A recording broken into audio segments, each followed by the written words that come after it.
Thanks for joining us today because we've got a great football story. It's a story of how the helmet colors changed with the forward pass. Timothy P. Brown of Football Archaeology joins us to tell us about this great story in just a moment. This is the Pigskin Daily History Dispatch, a podcast that covers the anniversaries of American football events throughout history. Your host, Darren Hayes, is podcasting from America's North Shore to bring you the memories of the gridiron, one day at a time. Hello, my football friends. This is Darren Hayes of pigskindispatch.com. Welcome once again to the Pig Pen, your portal to positive football history. And today is Tuesday. And what we do on Tuesdays is talk to our friend Timothy P. Brown of footballarchaeology.com. Tim, welcome back to the Pig Pen. Hey, Darren. Looking forward to chatting. What are your other factoid feasts that you had? As we break these down a little bit, you had one titled Iowa's Passing Fancy. Maybe you could tell us a little bit about that. Yeah, so this one comes from their 1925 team. And they ended up, back in the day, you had leather helmets. And I think the 25 team was, one of the first where they had, I think everybody's familiar with them, but, leather helmets for quite a while had kind of cross-hatched straps covering the crown. Mm-hmm. And so what they did was the helmet was black with the exception of the straps, which were painted gold.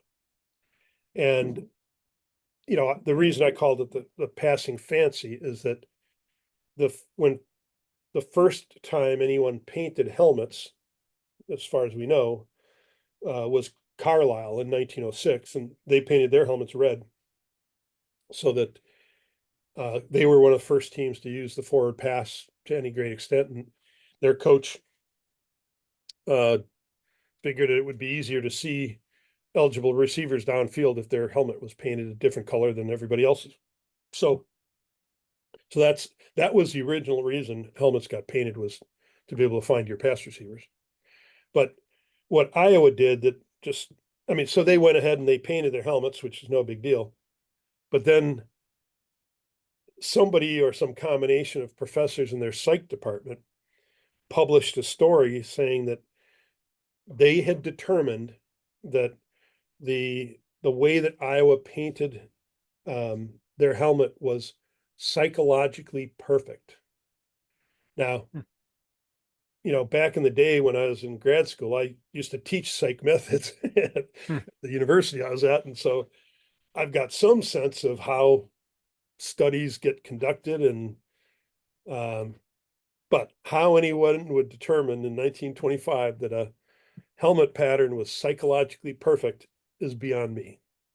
Maybe they were sniffing a little bit too much of the lead paint fumes or something back then. Yeah, or drinking it. I don't know which it was. But yeah, so that was kind of the story, and it actually makes no sense. But it's one of those things that whoever was their public relations person heard about these, a psychologist saying, hey, we've got the perfect helmet. And so you write up a story or whatever, and it hits the press. And so then people across the country learn that Iowa has the perfect helmet. Oh, jeez. That brings up the question, Tim. Now we've talking about these leather helmets getting painted. We've talked about, the balls getting painted. You have quite a bit of information of that in your latest book on the history of the football and some of your tidbits. Now, how did the paint last on these leather items? Because I'm sitting here thinking, leather's a pretty pliable thing. Paint is not always. It doesn't always stretch and adhere, especially to something like leather. Now, do they have to paint these quite often, like every game, or?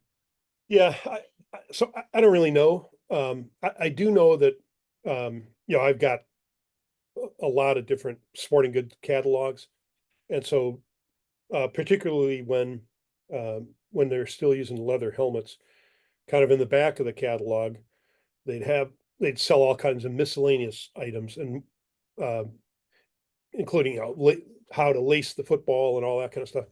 And so they would always sell paint, in the various colors. So, Whether they repainted them mid-season or not, I don't know. But actually, once they started painting them, it probably they would only paint the exterior.